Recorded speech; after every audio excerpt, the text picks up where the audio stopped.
শ্লীলতাহানি সহ মানসিক এবং শারীরিকভাবে নিগ্রহের অভিযোগ আনলেন 3 ছাত্রী। আরবি এবং পার্সিয়ান বিভাগের 3 ছাত্রীকে ওই বিভাগের গেস্ট লেকচারার আব্দুল মোল্লার বিরুদ্ধে ইতিমধ্যেই লিখিতভাবে বিশ্বভারতী কর্তৃপক্ষকে অভিযোগ জানিয়েছেন। 3 ছাত্রী শনিবার শান্তিনিকেতন মহিলা থানায় লিখিতভাবে অভিযোগ দায়ের করেন। ছাত্রীদের অভিযোগ, শিক্ষক আব্দুল মোল্লা নানান সময় নানাভাবে তাদেরকে নিগ্রহ করেন, এমনকি তাদেরকে পরীক্ষায় ফেল করিয়ে দেওয়ারও হুমকি দিয়েছেন।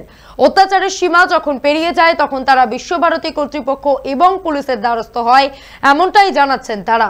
যদিও অভিযুক্ত গেস্ট লেকচারার আব্দুল মোল্লা সমস্ত অভিযোগ অস্বীকার করেছেন।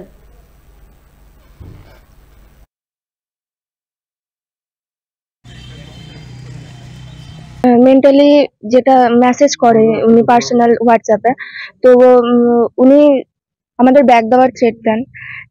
আবার এক্সাম দেওয়ার 2 দিন পরই বলে যে আপনি তুমি ব্যাক পেয়েছো, এরকম করে। কারণ 2 দিনের মধ্যে খাতা চেকের সম্ভব না, আর 2 দিনের মধ্যে কেউ বলতেও পারবে না যে ব্যাক পেয়েছে।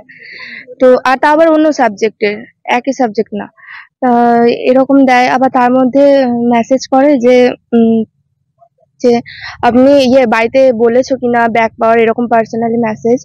উনি যেভাবে আমাদেরকে মেন্টালি টর্চার করছেন দিনের পর দিন, সেটার জন্য আমরা অভিযোগ দায়ের করেছি, যাতে ওনার এই যে অধিকারটার জন্য উনি এত বড় বড় আমাদেরকে থ্রেট দিচ্ছেন বা যাই করছেন, এই অধিকার যেন ওনার কাছ থেকে ছিনিয়ে নেওয়া হয়। এটা তো চলেই আসছে, প্রেপারেটরি থেকেই চলে আসছে, কিন্তু এখন দিনের পর দিন জিনিসটা আরো বেশি ভাবে হচ্ছে, এমন ভাবেই হচ্ছে যে আমাদের দেওয়ালে পিঠ ঠেকে যাওয়ার মতন।